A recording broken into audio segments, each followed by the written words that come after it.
Hello everyone, today I'll be installing Hella 7-inch headlights that I got from rspeed.com. These are going to be replacing the regular halogens. Let me go ahead and turn the light off actually. Alright, there we go, much better. So I already went ahead and installed this side so I could show you guys better. But I basically already went ahead and took off this shroud. A big note, sorry, let me switch over to this one. A big note, don't take this part off. It's held in with 2 screws. You don't need to take those off. It's just gonna have to take the whole bracket off, which is what I didn't realize and what I did. So just leave these on. There's no need to take them off. It's just a hassle because you have to put them back in. And then I already took off the screws. There's 3 screws right here. And right there, that's the third one. Just lightly undo those, and this little cover piece right there will just twist and it'll come right off. So what I'm gonna do right now is take the connector off, and I'll get back to it. All right, everyone, so I got the connector plugged in, just simple, just like that. Headlights there. So what the directions actually say is there's actually a video on rspeed's website about how to install it. It's only a minute long. It's not very in depth.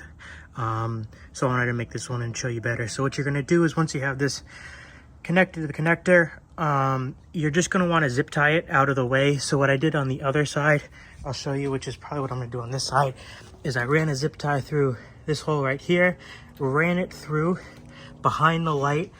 Obviously you can't see it, and zip tied that cable out of the way. Made sure obviously that when it closes and when it opens, there's no rubbing, and when it's just sitting in there with vibration, there's not going to be any rubbing.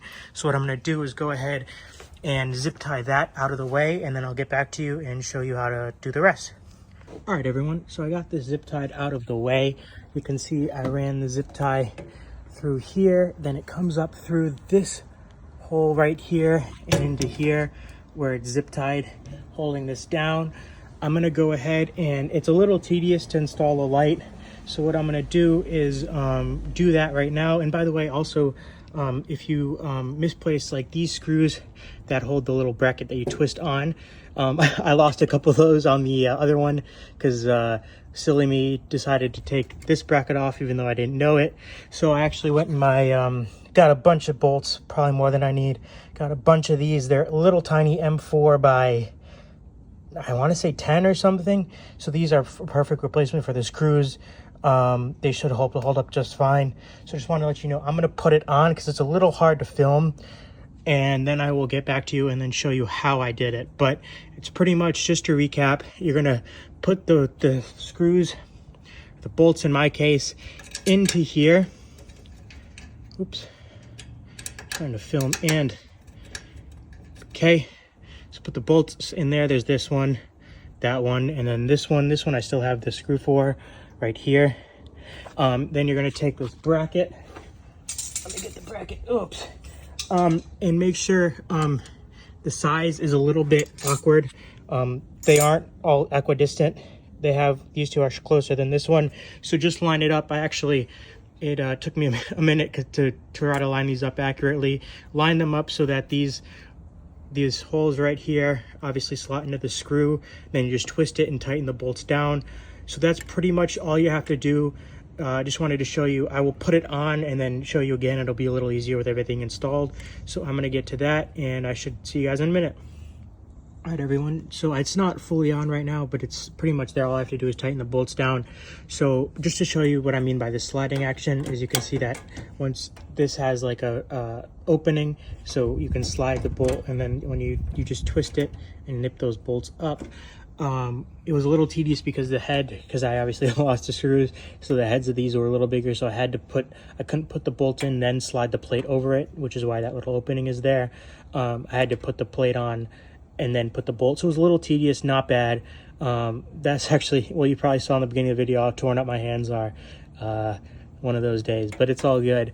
So I'm going to tighten these bolts down, and then we should really be good to go. Just put the cover back on, obviously test them, and make sure the motor goes up and down, works fine, and we should be good to go. So I'm going to tighten these down, make sure everything's back together. I'll wait to put the little cover cover back on, but I'll show you what it looks like when it's done, because we're pretty much there. It's a really, really easy install.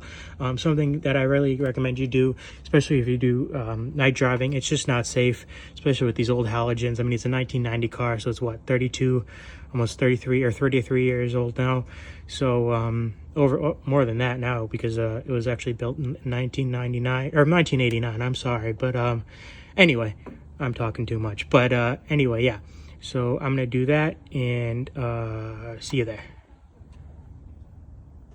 All right, everyone, all installed. They're looking great. Motor goes up and down, no problems. I made sure that they're tight. This one I have to go back and tighten up, but I'm gonna clean the lenses off. They're a little dirty on my hands. This one's not going anywhere. Yeah, that's pretty much it. It's really how easy it is. I hope this video was helpful. Obviously, it's a little more in depth than the one on our speed. No disrespect to them, obviously, but it's really simple. Should if you do it right and you don't keep taking stuff off, it really should take about maybe 10-15 minutes at most. Yeah, thank you so much for watching. Bye bye.